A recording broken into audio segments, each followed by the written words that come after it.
आप देख रहे हैं पंजाबकेसरी.com और मैं हूं आपके साथ कोमल पवार। दिल्ली विधानसभा चुनाव की सियासी बिसात बिछाई जाने लगी है।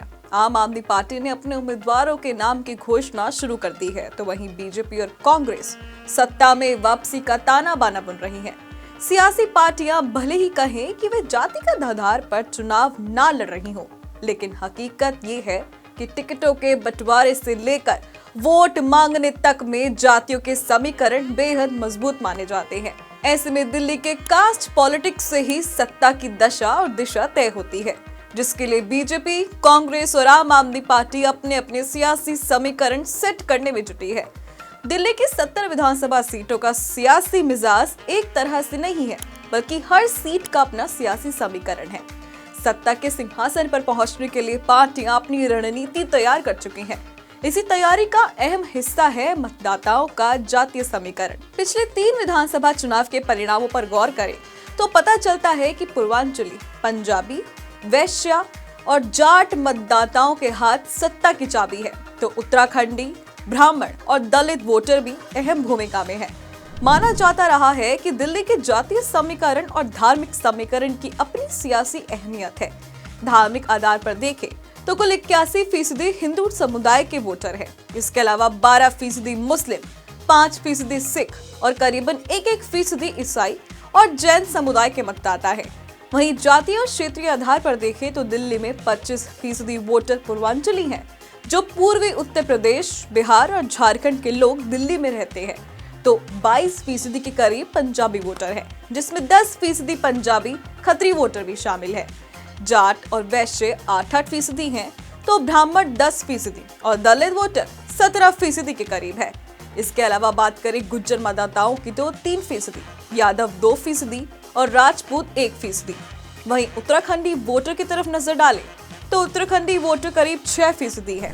अब बात करते हैं दिल्ली में मुस्लिम वोटर की, कि आखिर वो दिल्ली की सियासत में इतने अहम क्यों माने जाते हैं।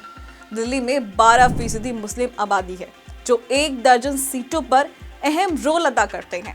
दिल्ली में मुस्लिम बहुल बल्ली मारान, चांदनी चौक, मटिया महल, बाबरपुर, मुस्तफाबाद, सिलमपुर, ओखला, त्रिलोकपुरी और जंगपुरा सीटें हैं।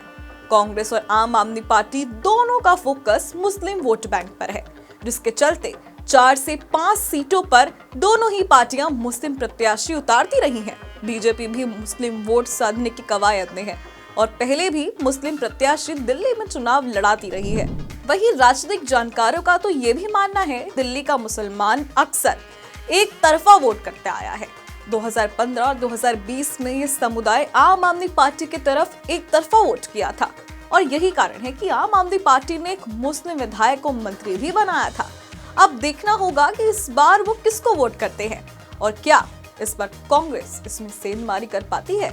लेकिन आम आदमी पार्टी ने सीटों पर दांव चलते हुए 5 सीटों पर अपने सिपाहियों को उतार दिया है। आम आदमी पार्टी ने दिल्ली के ओखला से अमानतुल्ला को टिकट दिया है। वहीं मटिया महल से आलिम मोहम्मद इकबाल, बल्ली मरान से इमरान हुसैन को टिकट दिया है। इसके अलावा सिलमपुर से जुबैर अहमद और मुस्तफाबाद से आदिल अहमद खान जैसे नए चेहरों पर भी भरोसा जताया है। पिछले चुनावों में इन सभी सीटों पर आम आदमी पार्टी ने ही जीत हासिल की थी। ऐसे में बड़ा सवाल है कि क्या आम आदमी पार्टी मुस्लिम वोट बैंक के सहारे दिल्ली का गढ़ जीत पाएगी। क्या इस बार मुस्लिम वोटर देगा आम आदमी पार्टी का साथ। खैर, इन सभी सवालों के जवाब तो दिल्ली के चुनावी नतीजों के बाद ही पता चल पाएंगे। बहरहाल, इस पूरे मुद्दे पर आपकी क्या राय है, हमें कमेंट सेक्शन में कमेंट कर जरूर बताएं। देश और दुनिया की तमाम खबरों के लिए देखते रहें पंजाबकेसरी.com।